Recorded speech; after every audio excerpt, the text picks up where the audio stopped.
ராகவ் சதா சமீப காலமாக சோசியல் மீடியாவில், அதாவது ஃபேஸ்புக்காக இருக்கட்டும், இன்ஸ்டாகிராமாக இருக்கட்டும், ட்விட்டர், இப்படி இந்த மாதிரியான சோசியல் மீடியாக்களில் அதிகமாக பேசப்படக்கூடிய ஒரு நபர் இந்த ராகவ் சதா. இவர் வந்து ஒரு ராஜ்யசபா உறுப்பினர். இவர் யாரு? இவர் அப்படி என்னதான் பேசினார் ராஜ்யசபாவில்? எதுக்கு அவரை கட்சியை விட்டு கட்சி பதவியிலிருந்து நீக்கி வச்சிருக்காங்க அப்படின்றத பற்றி தான் இந்த வீடியோவில் முழுசாக நாம் பார்க்க போகிறோம். வீடியோவை பார்க்குறதுக்கு முன்னாடி நம்ம சேனலை சப்ஸ்கிரைப் பண்ணாமல் பார்த்துக்கிட்டு இருக்கிறவங்க தயவு செய்து சப்ஸ்கிரைப் பண்ணிக்கோங்க. அப்போ தான் நான் போடுற வீடியோ அப்படின்றது வந்துட்டு நேரடியாக உங்கள்கிட்ட கொண்டு வந்து சேர்க்கும் இந்த யூடியூப். இப்படி தான் இந்த யூடியூபுடைய அல்கோரிதம் அப்படின்றது வந்து இயங்குது. இனிமையான தமிழ் பேசும் இளமையான தமிழ் உள்ளங்களுக்கு சாமானியனின் பணிவான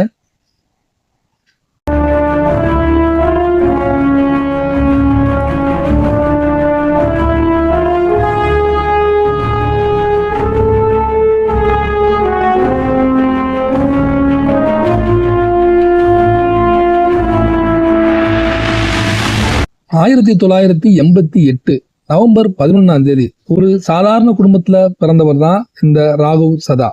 இவர் வந்துட்டு இவருடைய குடும்பம் சாதாரணமாக இருக்கலாம், ஆனா அவங்களுடைய பெற்றோர்கள் இவரை படிக்க வச்சது அப்படின்றது பாத்தீங்கன்னா நல்ல லெவல்ல படிக்க வச்சிருக்காங்க. லண்டன்ல வந்து சார்ட்டர்ட் அக்கௌண்ட் இது படிச்சிருக்காரு.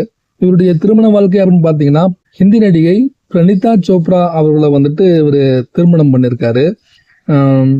நம்முடைய அண்ணா ஹசாரே இருக்காரு இல்லைங்களா, அவருடைய பேச்சை கேட்டு வளர்ந்தவர் அப்படின்ட்டு சொல்லலாம் இவரை.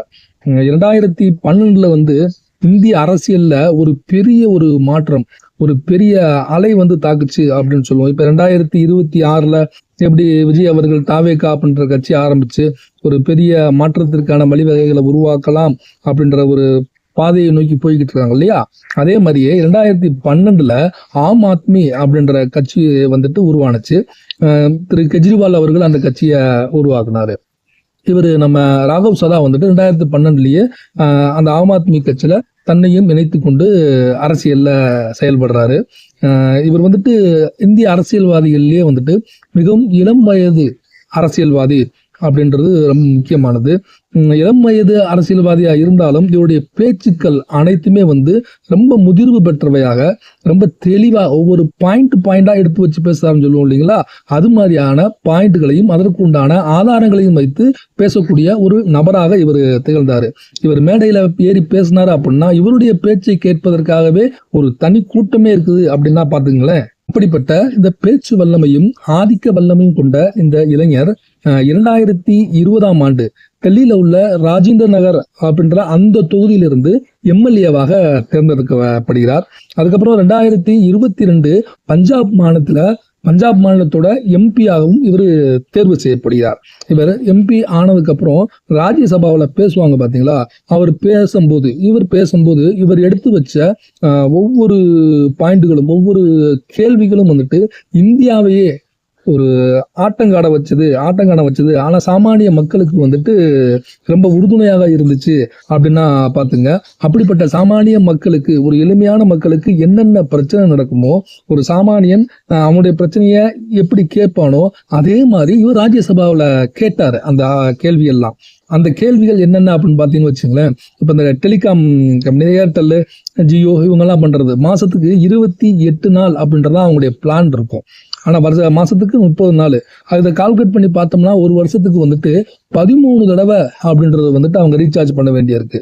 ஒரு வருஷத்துக்கு 12 நாள் தான். ஒரு மாசம்ன்றது 30 நாள் தான் கணக்கிடப்படுது. உங்களுக்கு மட்டும் ஏன் 28 நாள் சொல்லி கணக்கிடுறீங்க?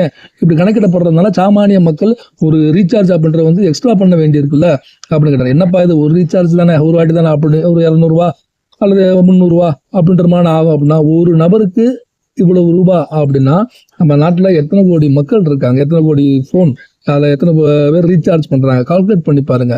பல ஆயிரம் கோடி ரூபாய் அப்படின்றது வந்துட்டு இது வந்து சாமானிய மக்கள் மேல திணிக்கப்படுது.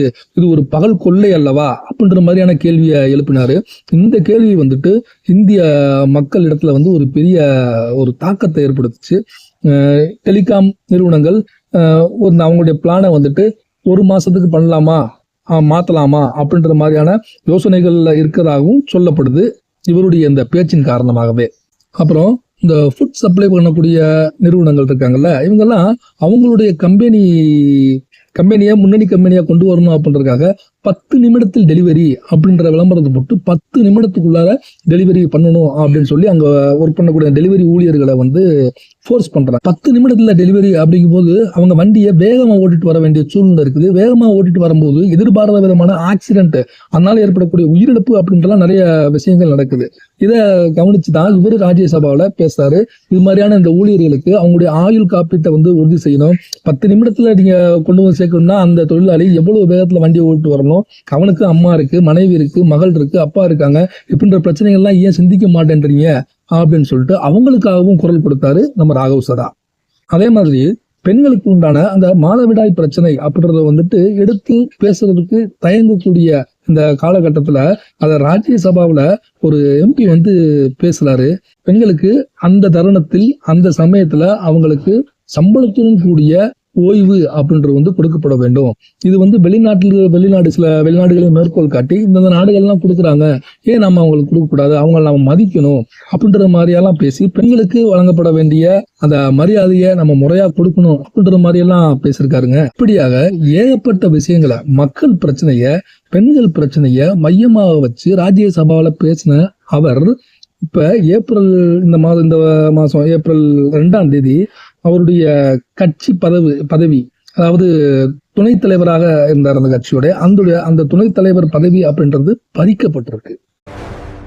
ஏன் கட்சி பதவி பறிக்கப்பட்டிருக்கு அப்படின்றதுக்கு அவங்க கட்சி கொடுக்குற விளக்கம் அப்படின்னு பாத்தீங்கன்னா, இவர் பஞ்சாப் மாநிலத்திற்கு உண்டான எம்பியாக தேர்ந்தெடுக்கப்பட்டாரு. ஆனா அந்த பஞ்சாப் மாநிலத்துல உள்ள பிரச்சனைகளை பத்தி இவர் ராஜ்யசபாவில பேசவே இல்லை, ஒரு வாரத்தை கூட பேசல அப்படின்ற மாதிரியான பல குற்றச்சாட்டுகள் இவர் மேல இருக்குது. இது மாதிரி இன்னும் சில குற்றச்சாட்டுகள்லாம் சொல்லி இவர் கட்சி பதவியிலிருந்து நீக்கியதாக அவங்க கட்சியே சொல்றாங்க. அதுக்கு இவர் இப்ப ரீசெண்டா ஒரு வீடியோவை போட்டு ஒரு பதில் சொல்லியிருக்காரு. நான் எந்தெந்த டைம்ல என்னென்ன பேசினேன், பஞ்சாப் பிரச்சனையை பத்தி பேசினேன் அப்படின்ற வீடியோ தொகுப்பை வெளியிட்டு நான் குற்றமற்றவன் அப்படின்றத வந்துட்டு ரொம்ப உறக்க சொல்லியிருக்காரு. அந்த வீடியோவோட முடிவுலையும் சொல்லியிருக்காரு, நான் இது வெறும் ட்ரெய்லர் தான், இன்னும் நிறைய விஷயங்கள் பேசியிருக்கேன் அப்படின்றதையும் அவர் சொல்றாரு. இடையில இவர் தன்னுடைய கண் சிகிச்சைக்காக லண்டன் போனதாகவும், இவர் லண்டன் போன சமயத்துல பாத்தீங்க அப்படின்னா இங்க ஆம் ஆத்மி கட்சி நிர்வாகிகள் நிறைய பேர் அப்படின்றவங்க கைது செய்யப்படுறாங்க. இவர் லண்டன் போன சமயத்துல இங்க இது மாதிரியான கைதுகள் நடைபெறுது. ஏன் நடைபெறுது அப்படின்னு பார்த்தோம்னா, அந்த உறுப்பினர்கள் இருக்காங்க இல்லையா, உறுப்பினர்களுடைய அனுமதி இல்லாமலேயே இவருடைய அந்த விண்ணப்பத்துல அவருடைய பேரை இவர் சேர்த்திருக்காரு. இந்த கட்சிகள், இந்த ஆம் ஆத்மி கட்சி இது மாதிரி செயல்பட்டிருக்கா அப்படின்னு சொல்லி நிறைய ஆம் ஆத்மி உறுப்பினர்கள் கைது செய்யப்படுறாங்க. இதுவும் ஒரு பிரச்சனையா இருக்கும் அப்படின்னு சொல்லிட்டு சொல்லப்படுது. அவர் பதவி பறிக்கப்படுவதற்கான காரணம் இதுவாகவும் இருக்கலாம் அப்படின்னு சொல்லப்படுது. இப்படியா ஆம் ஆத்மி கட்சியோட ஆரம்ப காலகட்டத்திலிருந்தே அந்த கட்சிக்கு உறுதுணையாகவும், அந்த கட்சியுடைய ஒருங்கிணைப்பாளர் கெஜ்ரிவால் அவர்களுக்கும் உறுதுணையாகவும் இருந்த இந்த நபர் தற்பொழுது ஏன் இது மாதிரியான பழிவாங்கல் செயல்களுக்கு ஈடுபடுகிறாரா? கட்சியில் நடக்கக்கூடிய அந்த உள்கட்சி பூசல் காரணமாக இவரை ஒதுக்க பாக்குறாங்களா, கட்சியிலிருந்து அரசியலிருந்து இவரை ஒதுக்கி விட்டணும் அப்படின்னு பாக்குறாங்களா அப்படின்ற கேள்வி மக்கள் மத்தியிலேயே இப்ப எழ ஆரம்பிச்சிருக்கு.